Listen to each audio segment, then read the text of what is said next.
Hello दोस्तों, आज हम अपनी लेक्चर सीरीज स्टार्ट करने से पहले मैं आपका कुछ 1 या 2 मिनट टाइम लेना चाहूँगा। बाकी हम किसी क्लास में अपना टाइम वेस्ट नहीं करेंगे। देखिए, यदि मैं अपने चैनल की बात करूँ तो हम इस लेक्चर सीरीज़ के अंदर यहाँ पे फिज़िक्स सब्जेक्ट की बात करेंगे, चाहे वो 11th हो या 12th हो या किसी कम्पिटिटिव एग्ज़ाम की, चाहे कोई सा भी आपका कंपटीशन एग्ज़ाम हो, उसके बेसिक कॉन्सेप्ट या न्यूमेरिकल जो थ्योरी कॉन्सेप्ट है वो सब डिस्कस करेंगे। आप इस लेक्चर सीरीज़ में पहली बात दोनों बोर्डों के लिए एप्लीकेबल है, चाहे आरबीएसई या सीबीएसई या किसी अदर बोर्ड एग्ज़ाम। बाईलिंगुअल है, दोनों लैंग्वेज में मिलेगा आपको, इंग्लिश में भी है, हिंदी में। आपको कॉन्सेप्ट डिस्कस दोनों लैंग्वेज में करा जाएगा। मैक्सिमम जो लिखवाया जाएगा, आपको नोट्स प्रोवाइड कराए जाएंगे, वो भी दोनों बाईलिंगुअल होंगे, दोनों लैंग्वेज में होंगे। आपके कंपटीशन एग्ज़ाम के अंदर आपके कॉन्सेप्ट न्यूमेरिकल ये काफ़ी हेल्पफुल रहेंगे। और हम यहाँ पे मेनली जो फोकस करेंगे, बिल्कुल एक मीडियम स्पीड से हम कॉन्सेप्ट और प्रॉपर नोट्स पे फोकस करेंगे।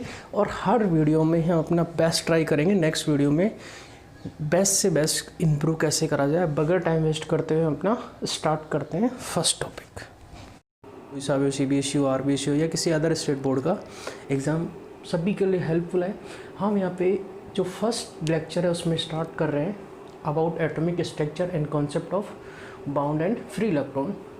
अब क्वेश्चन ये आता है, आपके दिमाग में भी आ रहा होगा कि हम एटम के बारे में क्यों पढ़ रहे हैं। देखो, इलेक्ट्रिक करंट में जाने से पहले हम एटॉमिक स्ट्रक्चर के बारे में यदि थोड़ा बहुत उसके बारे में नॉलेज होगी हमें, तो ज़्यादा सही रहेगा। उसके लिए हमें समझ में इजी रहेगा हमारे लिए बाउंड इलेक्ट्रॉन और फ्री इलेक्ट्रॉन के कॉन्सेप्ट से आगे चार्ज या इलेक्ट्रिक करंट को डिफाइन करना। देखिए, हम परमाणु संरचना के बारे में देखते हैं। परमाणु संरचना के बारे में सबसे पहले जो बताने वाला साइंटिस्ट था वो था डाल्टन, जिन्होंने 1803 में बताया था। उसके बाद अवोगाद्रो ने बताया था, फिर आपका जे थॉम्सन आया था, उसके बाद आपका रदरफोर्ड आया था, फिर नील्स बोर के अलग डिफरेंट एक्सपेरिमेंट या अलग अलग मॉडल टाइम टू टाइम आते रहे। ठीक है, तो हम बेसिक स्ट्रक्चर देखनी है, उससे आगे हम स्टार्ट कर रहे हैं। बेसिक स्ट्रक्चर के बाद हम सीधा चार्ट पे चले जाएंगे। देखिए,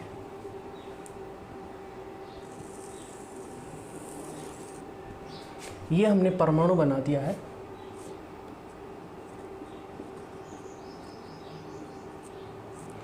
परमाणु की साइज आपको पता होगा, साइज कितनी होती है, इसका आकार होता है 10⁻⁻10 मीटर। ये इसी वैल्यू को एक नाम और देते हैं, वो है 1 एंगस्ट्रॉम।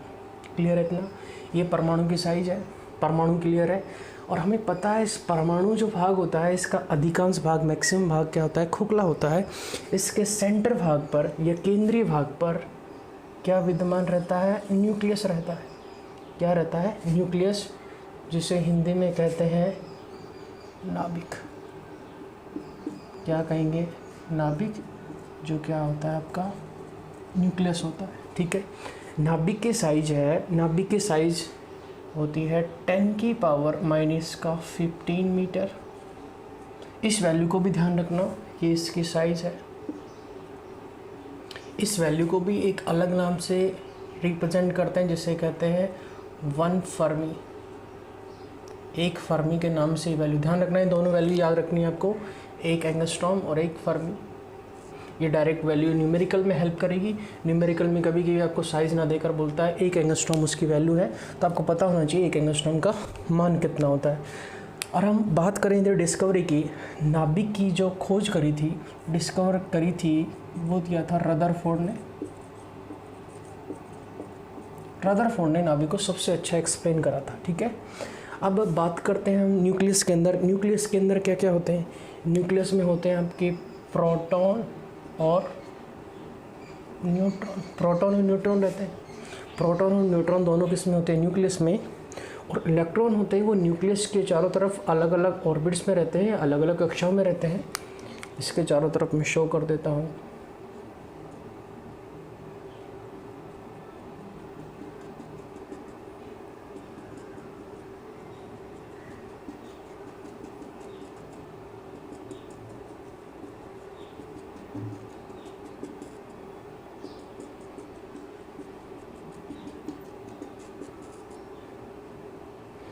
इन अलग अलग आपके ऑर्बिट्स में अलग अलग कक्षाओं में क्या रहते हैं? इलेक्ट्रॉन विद्यमान रहते हैं। कुछ इलेक्ट्रॉन की पोजीशन शो कर देता हूँ। इलेक्ट्रॉन आपका ये शो कर दिया है,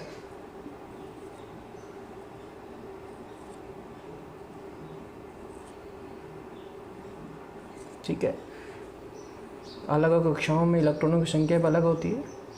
मैं कुछ एक आध इलेक्ट्रॉन रिप्रेजेंट कर रहा हूँ यहाँ पे, जिनसे हम कॉन्सेप्ट देखने वाले हैं। देखिए, जो आपके इलेक्ट्रॉन है ये नाभिक के चारों तरफ चक्कर लगाते रहेंगे। इलेक्ट्रॉन है, ये इलेक्ट्रॉन है। इन इलेक्ट्रॉनों में हमें एक कॉन्सेप्ट और ध्यान है जो हमने यहाँ पे कंसिडर करा है, बाउंड इलेक्ट्रॉन और फ्री इलेक्ट्रॉन। जिन इलेक्ट्रॉन पर न्यूक्लियस फोर्स या नाभिकीय बल का जो इफेक्ट है वो कम रहेगा, वो आपके इलेक्ट्रॉन कहलाएंगे। जो आउटर सेल वाले हैं, जो बाहरी कक्षाओं वाले इलेक्ट्रॉन हैं, इन इलेक्ट्रॉनों को, चाहे ये इलेक्ट्रॉन है या फिर ये इलेक्ट्रॉन है, यहाँ पे मैंने 2 ही शो करे हैं, ये और भी ज़्यादा हो सकते हैं। बहुत ज़्यादा इलेक्ट्रॉनों की संख्या क्या होती है, बहुत ज़्यादा होती है। इन इलेक्ट्रॉनों को कहते हैं free electron. Free electron, free electron जिसे हिंदी में कहेंगे मुक्त इलेक्ट्रॉन। मुक्त इलेक्ट्रॉन वो इलेक्ट्रॉन है जिन पर नाभिकीय बल का प्रभाव क्या रहता है, कम रहता है, उन्हें मुक्त इलेक्ट्रॉन कहते हैं। दूसरा है आबद्ध इलेक्ट्रॉन या बाउंड इलेक्ट्रॉन। बाउंड इलेक्ट्रॉन क्या होते हैं? बाउंड इलेक्ट्रॉन वो इलेक्ट्रॉन है जिन्हें न्यूक्लियस स्ट्रांगली कनेक्ट करके रखता है या पकड़ के रखता है, जिन पर नाभिकीय बल का प्रभाव क्या रहता है, उच्च रहता है, प्रबल रहता है या स्ट्रॉन्ग रहता है। जो न्यूक्लियस के नियरेस्ट जो इलेक्ट्रॉन है, जैसे ये इलेक्ट्रॉन है, जो आप बोल सकते हो आपके फर्स्ट ऑर्बिट में प्रथम कक्ष में जो इलेक्ट्रॉन होगा वो आपका न्यूक्लियस से स्ट्रांगली कनेक्टेड रहेगा या उस पर स्ट्रॉन्ग फोर्स लगेगा। नाभिकीय बल का प्रभाव क्या रहेगा, उच्च रहेगा, स्ट्रॉन्ग रहेगा। इस इलेक्ट्रॉन को, ये जो न्यूक्लियस के पास वाले इलेक्ट्रॉन है, इन्हें कहेंगे बाउंड इलेक्ट्रॉन। इन पर जो फोर्स रहता है, नाभिकीय बल का प्रभाव क्या रहता है, strong effect of nucleus force.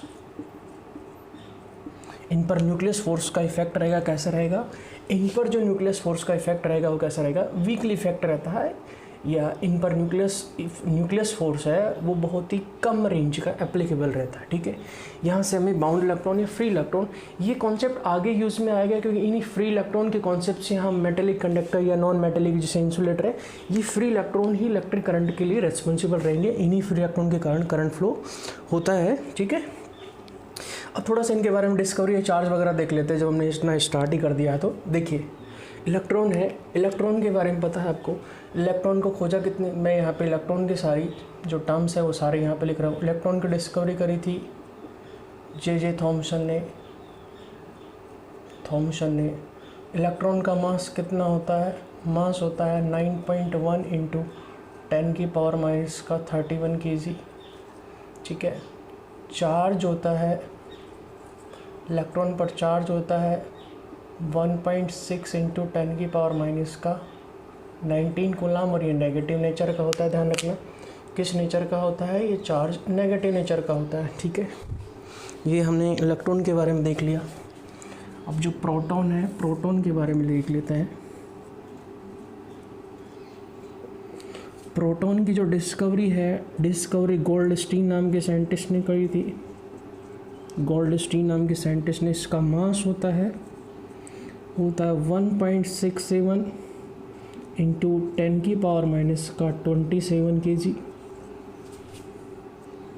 और चार्ज होता है, वो होता है पॉजिटिव नेचर का 1.6 × 10⁻⁻19 कूलम। ये हमने देख लिया प्रोटॉन के बारे में। न्यूट्रॉन के बारे में और देख लेते हैं। यहाँ से मैं कंसिडर कर रहा हूँ न्यूट्रॉन को, थोड़ा सा नीचे लिख लो। देखिए, न्यूट्रॉन की जो खोज करी थी, डिस्कवर करा था न्यूट्रॉन को 1932 में जेम्स चैडविक नाम के साइंटिस्ट ने करा था। चैडविक नाम के साइंटिस्ट ने खोजा था। इसका जो मास या द्रव्यमान होता है वो लगभग प्रोटॉन की इक्वली रहता है, 1.67 × 10⁻⁻27 kg, और चार्ज होता है, वो चार्ज होता है इस पर 0। ध्यान देना, न्यूट्रॉन पर कोई चार्ज नहीं होता। न्यूट्रॉन इलेक्ट्रिकली क्या होता है, न्यूट्रल होता है। न्यूट्रॉन इलेक्ट्रिकली न्यूट्रल होने के कारण आपके जो प्रोटॉन पर जो चार्ज है और जो इलेक्ट्रॉन पर चार्ज है, ये पॉजिटिव नेचर का है, ये कैसा पॉजिटिव नेचर का, और ये कैसा है नेगेटिव नेचर का। ये दोनों same charge but opposite sign होने के कारण आपका जो एटम होता है वो इलेक्ट्रिकली क्या होता है, न्यूट्रल होता है। इलेक्ट्रिकली क्या होता है, न्यूट्रल। तो यहाँ से आपको एटॉमिक स्ट्रक्चर के बारे में पता चलेगा। स्पेशली आपको ध्यान रखना है फ्री इलेक्ट्रॉन का कॉन्सेप्ट और बाउंड इलेक्ट्रॉन का कॉन्सेप्ट, और कुछ वैल्यूज़ हैं जैसे इन पर चार्ज क्या होता है, मास क्या होता है, साइज क्या होती है, न्यूक्लियस की साइज क्या होती है, ये बाउंड इलेक्ट्रॉन और ये फ्री इलेक्ट्रॉन। आपको इसी मास से एक क्वेश्चन कराता हूँ जो कंपटीशन में क्वेश्चन आया हुआ है, या एक बार बोर्ड के एग्जाम में ही पूछा गया है। और वो क्वेश्चन ये है, ध्यान देना, क्वेश्चन पे ध्यान देना कि आपका जो इलेक्ट्रॉन है, ये इलेक्ट्रॉन है, इलेक्ट्रॉन का मास, और ये है प्रोटॉन का मास। इन दोनों के बीच में रिलेशनशिप क्या है? तो प्रोटॉन का जो मास होता है वो इक्वल टू होता है आपका जो इलेक्ट्रॉन का मास है, इलेक्ट्रॉन का मास है उसका 1837 गुना रहता है। या फिर आप बोल सकते हो mass of electron equal to proton का मास इंटू 1.1837। यहाँ से लिख सकते हो, या से प्रोटॉन का मास इक्वल टू आप ऐसे लिखते हो, यहाँ से प्रोटॉन का मास इक्वल टू होता है मास ऑफ इलेक्ट्रॉन इंटू 1837। यहाँ से आप बोल सकते हो mass of electron equal to mass of proton divide में कितना 1837। ठीक है, इसे 1840 के आसपास में लिख सकते हो अप्रोक्सीमेट में। तो आपको ये वैल्यू याद रखनी है। ये कॉन्सेप्ट कहाँ से आया, ये निकल के कहाँ से आता है, जब इस वैल्यू में मास ऑफ प्रोटॉन के अंदर अब इलेक्ट्रॉन के मास का डिवाइड करेंगे, इन दोनों का रेशो देखेंगे, तो जो वैल्यू निकल के आएगी कितना निकलेगा 1837 या 1837 यहाँ से निकल के आएगा। तो ये क्वेश्चन पूछा गया है। इस क्वेश्चन को आपको ध्यान रखना है, क्योंकि प्रोटॉन का और न्यूट्रॉन का मास लगभग क्या होता है, सेम होता है, लेकिन जो प्रोटॉन और न्यूट्रॉन का मास है वो इलेक्ट्रॉन के मास के कंपेयर में बहुत ज़्यादा होता है। कितना गुना होता है, 1837 गुना, या जो इलेक्ट्रॉन का मास है वो प्रोटॉन से इतना कम होता है। ठीक है, आपको क्लियर हो गया होगा। देखिए नेक्स्ट टॉपिक है हमारा चार्ज या आवेश क्या होता है। चार्ज किस पर डिपेंड है, जो हमने लास्ट टॉपिक देखा है आपका इलेक्ट्रॉन, उन इलेक्ट्रॉन्स पर ही आपका चार्ज टॉपिक डिपेंड है। देखिए पहले हम इसका डेफिनेशन देख लेते हैं, परिभाषा क्या होती है। सिंपल सी डेफिनेशन है, बस आपको सिंगल टर्म याद रखनी है। अगर इलेक्ट्रॉन का कॉन्सेप्ट समझ में आ गया होगा तो चार्ज का कॉन्सेप्ट आपको तुरंत समझ में आ जाएगा। Number of electron in a substance represent charge. Simple सी डेफिनेशन है, number of electron in a substance represent charge. किसी पदार्थ में, या इसे आप कह सकते हो पदार्थ में या किसी मैटर में, पदार्थ में इलेक्ट्रॉनों की संख्या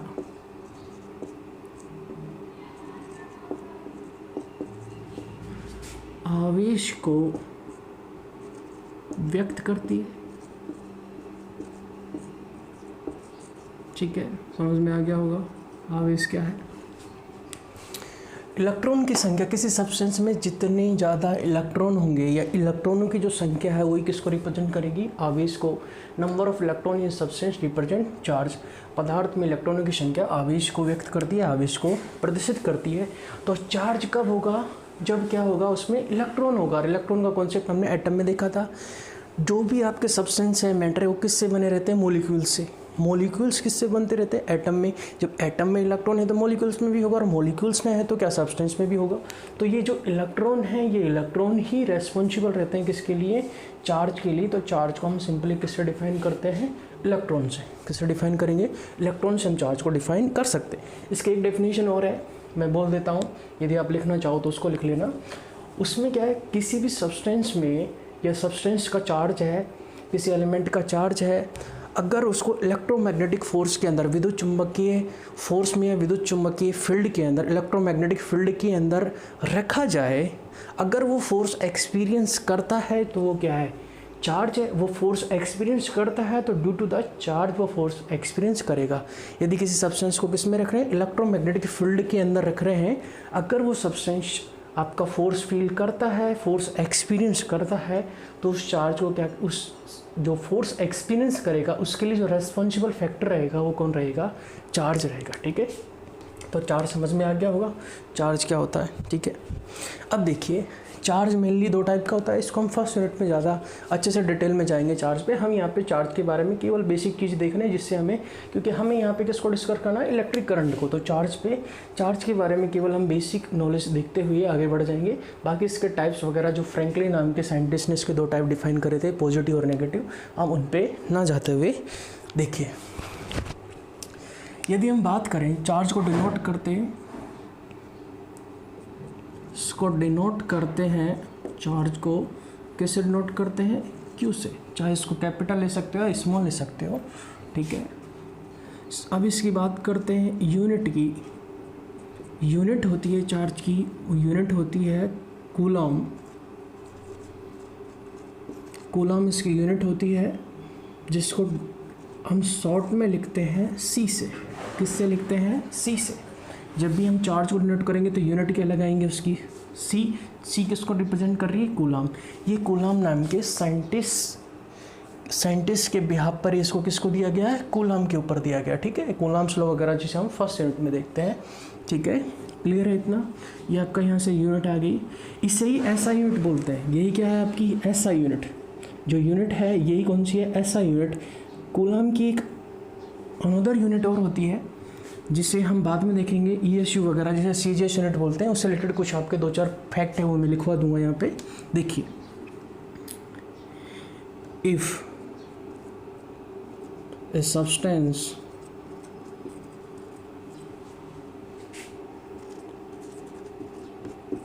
contain n number of electron,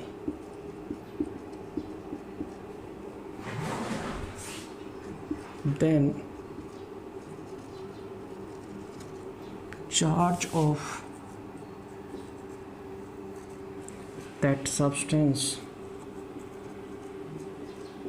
देखिए, if a substance contain n number of electron then charge of substance. यदि एक सब्सटेंस है, एक पदार्थ है, एक मैटर है जिसके अंदर कितने इलेक्ट्रॉन है, n। ये इलेक्ट्रॉन ही किसको रिप्रेजेंट करते हैं, वही चार्ज को। हमने डेफिनेशन देखी है, अभी डेफिनेशन देखी थी इलेक्ट्रॉन की। नंबर ऑफ इलेक्ट्रॉन, सब्सटेंस के अंदर जो नंबर ऑफ इलेक्ट्रॉन है वही किसको रिप्रेजेंट करेंगे, चार्ज को। तो यहाँ से हम चार्ज का जो फॉर्मूला कैसे जनरेट कर सकते हैं, यदि एक सब्सटेंस में, ये किसी पदार्थ में टोटल इलेक्ट्रॉनों की संख्या कितनी है, n है, तो उसका कुल जो आवेश होगा वो आपका Q इक्वल टू, यहाँ से आप शो कर सकते हो, कुल आवेश Q इक्वल टू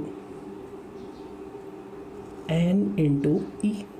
ठीक है, N इंटू E, ये इसका क्या हो जाएगा, टोटल आवेश। अब हो सकता है, आवेश है, फ्रैंकलिन के अनुसार आवेश का नेचर पॉजिटिव भी हो सकता है, नेगेटिव भी। आवेश दो प्रकार का हो सकता है धनात्मक है, हो सकता है ऋणात्मक है। तो हम दोनों शायद ले लेंगे कि पॉजिटिव है या नेगेटिव है। ठीक है, अब पॉजिटिव कब होता है, नेगेटिव कब होता है, ये कॉन्सेप्ट हम आगे डिस्कस करेंगे।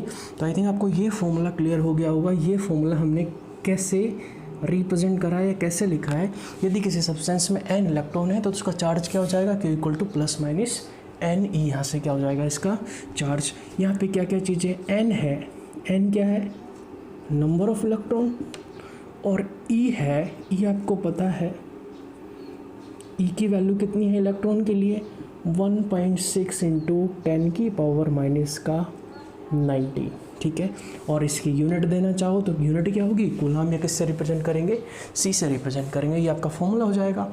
इस पे ध्यान देना, न्यूमेरिकल भी पूछे जाते हैं। हो सकता है इलेक्ट्रॉनों की संख्या देकर आपसे चार्ज पूछ ले, या चार्ज देकर कितने उसमें इलेक्ट्रॉन है, सिंपल चार्ज दे देगा। एक कूलम चार्ज यदि आप प्राप्त करना चाहते हो तो कितने इलेक्ट्रॉन, या number of electron, how much required, कितने इलेक्ट्रॉन की आपको आवश्यकता पड़ेगी। ठीक है, उसके बाद देखिए, हम ऐसा यूनिट देख चुके हैं। चलो इसकी CGS यूनिट और देख लेते हैं। CGS यूनिट, ध्यान देना, CGS यूनिट होती है ESU, जिसे कहते हैं, हिंदी में कहते हैं स्टेट कूलम। क्या कहेंगे, हिंदी में इसे कहते हैं स्टेट कूलाम। ESU को इंग्लिश में फुल फॉर्म होती है electrostatic unit, ESU electrostatic unit, ठीक है। ये उसकी इसकी ईजीएस यूनिट होती है। ये हमने जो कूलाम देखा ये कौन सी यूनिट है, ये इसकी SI यूनिट है और ये इसकी CGS यूनिट है। ध्यान देना CGS यूनिट है वो आपके एग्ज़ाम में पूछी गई है, ठीक है। CGS यूनिट है वो एग्ज़ाम में पूछी गई है। हम अब चार्ज की स्मॉल और लार्जर वैल्यू लार्जर यूनिट देख लेते हैं। जो आपकी स्मॉलेस्ट है, सबसे छोटी, सबसे स्मॉलेस्ट यूनिट जो हम चार्ज की कंसिडर करते हैं वो लेते हैं हम फ्रैंकलिन, जिसको रिप्रेजेंट करते हैं FR से। किससे? FR से। ध्यान देना सबसे स्मॉलेस्ट यूनिट है चार्ज की, वो क्या लेते हैं? फ्रैंकलिन लेते हैं। अभी मैं रिलेशनशिप लिखवा दूंगा कि फ्रैंकलिन में और कूलाम के बीच में क्या रिलेशनशिप है, क्या संबंध है। सबसे स्मॉलेस्ट यूनिट क्या है? फ्रैंकलिन है। स्मॉलेस्ट देख ली तो हम लार्जेस्ट भी देख लेते हैं। सबसे लार्जेस्ट यूनिट क्या है इसकी? ध्यान देना लार्जेस्ट यूनिट है फैराडे, हिंदी में भी इसे फैराडे कहते हैं। ध्यान देना इस पे यूनिट पे नाम में याद रखना, कंफ्यूज नहीं होना। ये फैराडे है, इसको फैरड मत बोलना, फैरड गलत हो जाएगा। इसकी यूनिट क्या है? फैरड। जो लार्जेस्ट यूनिट है वो क्या होती है? फैराडे होती है। स्मॉलेस्ट यूनिट होती है वो क्या होती है? फ्रैंकलिन होती है। तो आपको इसका डेफिनेशन किससे डिनोट करते हैं, क्या यूनिट होती है, फॉर्मूला कैसे जनरेट करते हैं, CGS यूनिट क्या होती है, स्मॉलेस्ट यूनिट क्या है, लार्जेस्ट यूनिट क्या है, ये सब आपको क्लियर हो गया होगा, ठीक है। अब मैं इनके वैल्यूज़ और लिखवा देता हूँ।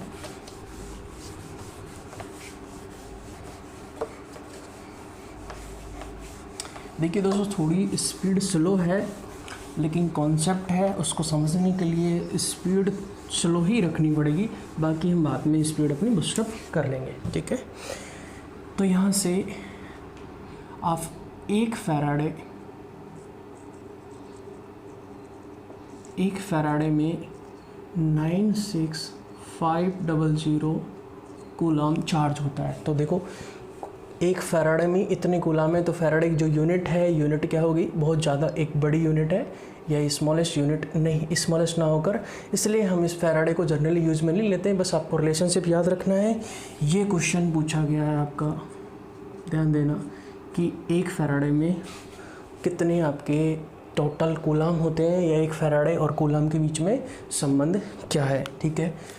दूसरा है यहाँ से सेकंड है आपका फ्रैंकलिन भी देख लेते हैं। आपका जो एक कूलाम है इसमें फ्रैंकलिन होते हैं 3 × 10⁹ फ्रैंकलिन, ठीक है। एक कूलाम में कितने फ्रैंकलिन होते हैं? 3 × 10⁹ फ्रैंकलिन होंगे 1 कूलाम में। तो ये बड़ी यूनिट होने के कारण इसमें कूलाम होगा, ये स्मॉलेस्ट यूनिट होने के कारण 1 कूलाम में इतने फ्रैंकलिन होंगे। ये आपको क्लियर हो गया होगा, ये वाला कॉन्सेप्ट क्लियर है, इतना कॉन्सेप्ट आई थिंक क्लियर है। कुछ अब आपको इम्पोर्टेंट टर्म्स और याद रखनी जिनको हम न्यूमेरिकल्स में यूज़ में लेते हैं, वो आपको टर्म ध्यान देना है। 1 मिली कूलाम क्या होता है, 1 माइक्रो कूलाम क्या होता है, 1 नैनो कूलाम क्या होता है, 1 पीको कूलाम क्या होता है। इनकी वैल्यूज़ आपको डायरेक्ट न्यूमेरिकल में वैल्यूज़ पुटअप करनी पड़ेगी उस टाइम रिक्वायर्ड। मिली का मतलब होता है 10⁻³ कूलाम, माइक्रो का मतलब होता है 10⁻⁻6 कूलाम, नैनो का मतलब होता है 10⁻⁻9 कूलाम, और पीकी को मतलब होता है 10⁻⁻12 कूलाम। तो आपको ये डाटा और रिमेंबर रखना है, क्योंकि न्यूमेरिकल्स में आपको हो सकता है सीधा बोलते हैं कि चार्ज कितना है 1 नैनो कूलाम, तो आपको SI यूनिट में कन्वर्ट करना पड़ेगा न्यूमेरिकल सोल्व करने के लिए, अदरवाइज आपका जो न्यूमेरिकल है वो क्या हो जाएगा? रॉन्ग हो जाएगा, गलत होगा, ठीक है। तो ये हमने डिस्कस करा किसके बारे में? अबाउट चार्ज, डेफिनेशन किससे रिप्रेजेंट करते हैं। आई थिंक चार्ज से रिलेटेड जो भी आपके फैक्ट थे, पॉइंट्स थे, और इनके बारे में चार्ज को डिटेल में पढ़ते हैं फर्स्ट यूनिट में। वहाँ में हम कैसे चार्ज जनरेट करते हैं, कैसे ट्रांसफ़र करते हैं, कैसे होता है, क्या टाइप होते हैं, वो सारी चीज़ें हम कहाँ देखते हैं? फर्स्ट चैप्टर में। हमें यहाँ पे केवल इतनी ही चार्ज के बारे में इतनी ही नॉलेज सफिशिएंट है। उसके बाद हम सीधा मूव कर जाते हैं किस पर? इलेक्ट्रिक करंट पर।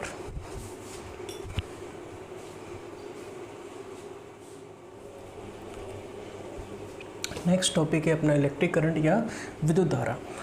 इलेक्ट्रिक करंट है, इलेक्ट्रिक करंट आपको इजीली समझ में आएगा जब आपको चार्ज अच्छे से क्लियर होगा या आपने चार्ज अच्छे से समझ लिया है। देखिए, अगर चार्ज क्लियर है तो आपको इलेक्ट्रिक करंट में बिल्कुल भी प्रॉब्लम नहीं होने वाली। पहले हम देखेंगे इसकी डेफिनेशन क्या होती है, परिभाषा क्या होती है।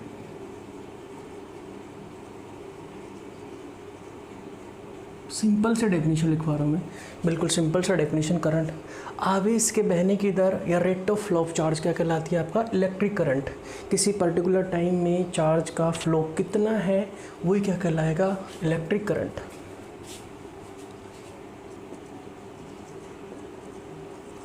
Rate of flow of charge represent electric current. किसको रिप्रेजेंट करेगा, इलेक्ट्रिक करंट को, या हिंदी में कह सकते हैं आवेश के बहने की दर, आवेश के बहने की दर विद्युत धारा को व्यक्त करती है या प्रदर्शित करती है। ठीक है, rate of flow of charge with respect to, या rate of flow of charge represent electric current, या बोल सकते हो flow of charge with respect to time. किसी पर्टिकुलर टाइम में कितना चार्ज आपका फ्लो हो रहा है। ठीक है, ध्यान देना, ये डेफिनेशन बिल्कुल आपकी पढ़ी हुई है। आगे हम बात करते हैं इलेक्ट्रिक करंट को रिप्रेजेंट किससे करते हैं या डिनोट किससे करते हैं। इलेक्ट्रिक करंट को डिनोट करते हैं, प्रदर्शित करते हैं किससे, आई से। अब हम ऐसा यूनिट्स में हम पढ़ते हैं, 11th क्लास में पढ़ के आए हम, या यहाँ देख लो, ऐसा यूनिट ऑफ इलेक्ट्रिक करंट क्या होती है, एम्पियर। क्या होती है, एम्पियर। या इससे हम डिनोट किससे करते हैं, इसका जो सिंबल होता है एम्पियर का सिंबल क्या होता है, ए। क्या होता है सिंबल इसका, ए। और लिखते हैं हम एम्पियर में, एएमपी पूरा नाम लिख दो या एम्पियर लिख दो। ठीक है, ये मैंने आपको सिंबल बता दिया है एम्पियर का। जब करंट मेजर करेंगे तो एम्पियर का सिंबल होता है, या मैग्नेट वगैरह में देखते हैं एम्पियर, जो आपका एम्पियर मीटर रहता है या वोल्ट मीटर रहता है वहाँ पे देखते हैं। ठीक है, ऐसा यूनिट क्लियर होगी ऐसा यूनिट। डेफिनेशन क्लियर है, किससे नोट करते हैं वो क्लियर है, ऐसा यूनिट क्लियर है। आगे देखिए, हम फॉर्मूला डायराइव कर लेते हैं इसका। फॉर्मूला कैसे डायराइव करेंगे, if Q charge flow in small t time interval। ठीक है, देखिए, यदि Q चार्ज है, Q charge T time interval में फ्लो होता है, तो उस कंडीशन में इलेक्ट्रिक करंट, तो इलेक्ट्रिक करंट कितनी होनी चाहिए, देखिए इलेक्ट्रिक करंट हो जाएगी I equal to charge by rate of flow of charge. Particular time के अंदर चार्ज का फ्लो कितना है, या एक डेफिनेशन और सिंपल सी बोल सकते हैं, पर यूनिट टाइम पर जो चार्ज है, किस पर, पर यूनिट टाइम पर जो चार्ज है वही किसको रिप्रेजेंट करेगा, इलेक्ट्रिक करंट को। तो आई इक्वल टू आ जाएगा यहाँ से Q अपॉन टी। यहाँ से आप बोल सकते हो पर यूनिट टाइम पर जो चार्ज है वही किसको रिप्रेजेंट करेगा, करंट को। या इसी फॉर्मूले को ध्यान देना, यदि मैं डिफरेंशियल इक्वेशन में देना चाहूँ, ये change in charge with respect to change in time, दोनों फॉर्मूला सेम ही है, Q/T या dQ/dt। Change in charge in time interval या चेंज इन dt टाइम में इतना चार्ज फ्लो होता है, वही किसको रिप्रेजेंट करेगा, करंट को। ठीक है, अभी हमने यूनिट देखी, यूनिट इसकी ऐसा यूनिट क्या देखी, एम्पियर। यहाँ से आप कूलाम और टाइम के रेस्पेक्ट में यूनिट निकाल सकते हो, तो इसकी यूनिट क्या हो जाएगी, कूलाम पर सेकंड, इसकी यूनिट बोल सकते हो। ध्यान देना, ये यूनिट आप सिंपली डेराइव कर सकते हैं। आई इक्वल टू क्या होता है, Q/T। इसी फॉर्मूले को यदि और आप न्यूमेरिकल के हिसाब से थोड़ा सा चेंज करना चाहो तो हमें पता है we know that Q equal to होता है plus minus n into e. इसकी वैल्यू आप ऊपर रख दीजिए तो I इक्वल टू क्या हो जाएगा, plus minus n e upon t. हो सकता है आपको क्वेश्चन में जब चार्ज ना दे, चार्ज नहीं देकर क्या दे देता है, नंबर ऑफ इलेक्ट्रॉन देता है कि इतने इलेक्ट्रॉन इतने टाइम के लिए फ्लो होते हैं, तो करंट को मेज़र करिए। तो हम पहले उस नंबर ऑफ इलेक्ट्रॉन से किसको मेज़र कर लेंगे, चार्ज को, और चार्ज उस पर्टिकुलर टाइम में जो फ्लो होता है वो किसको रिप्रेजेंट करेगा, करंट को।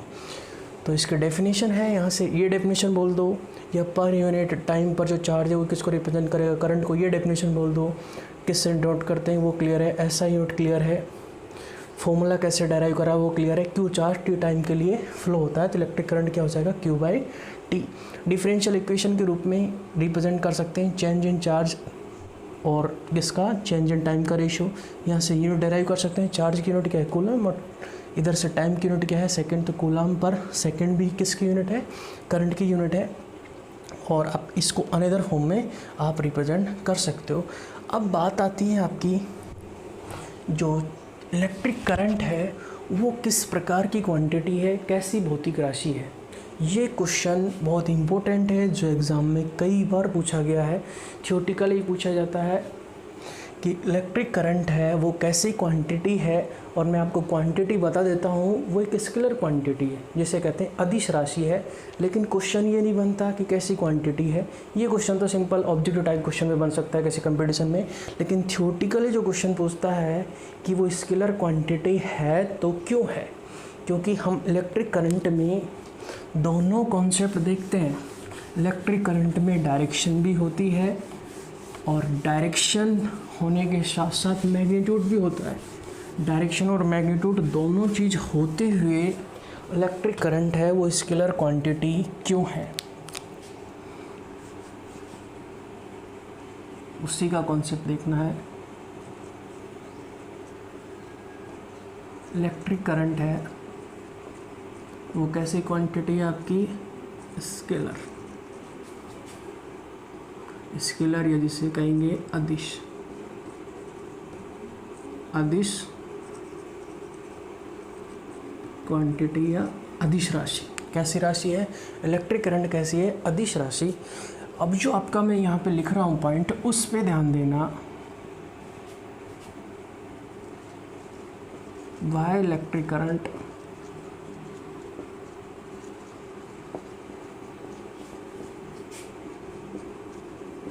Is scalar quantity.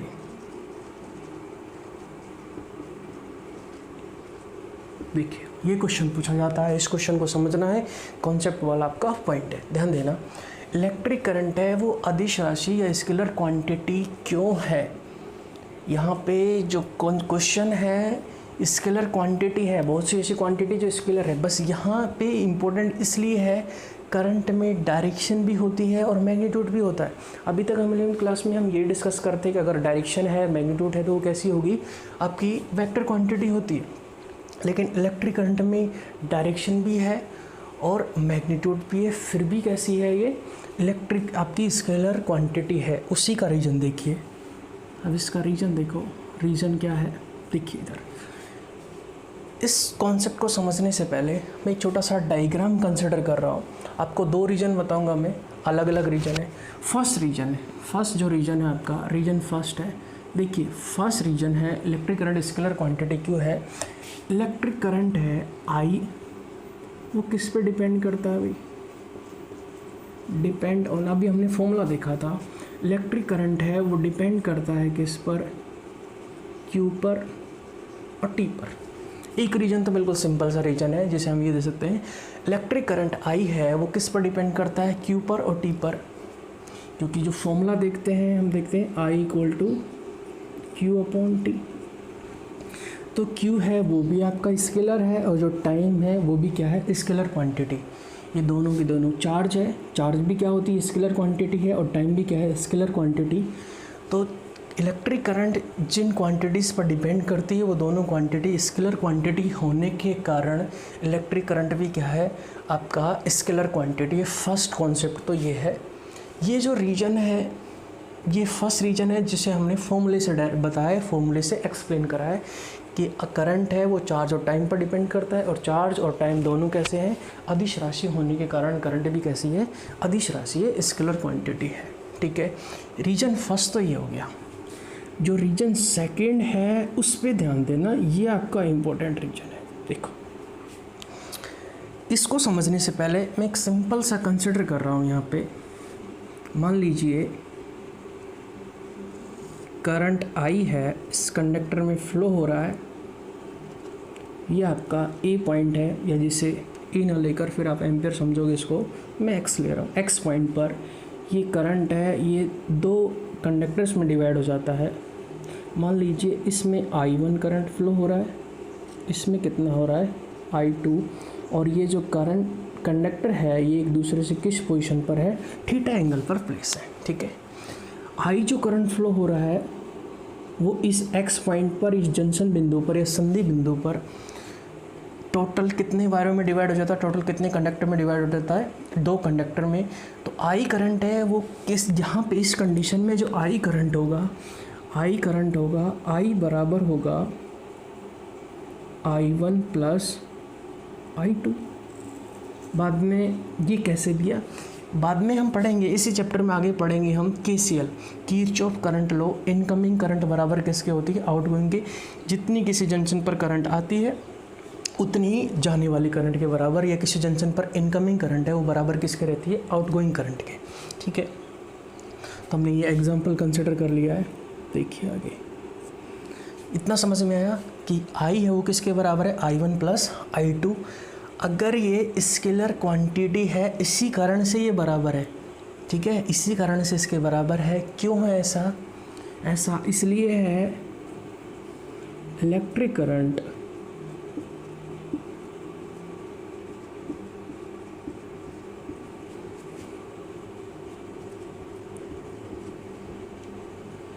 can't follow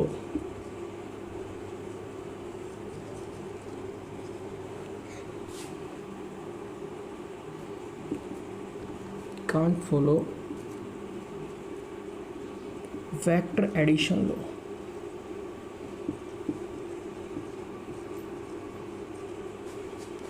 जिसे कहते हैं सदिश योग का नियम।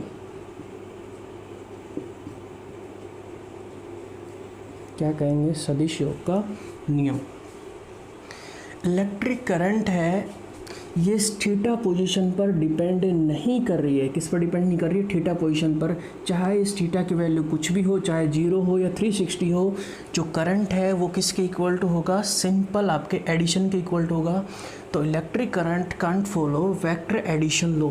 वेक्टर एडिशन लॉ सदिश योग के नियम का पालन नहीं करती है। सदिश योग के नियम का पालन नहीं करने के कारण इसको फॉलो नहीं करती है।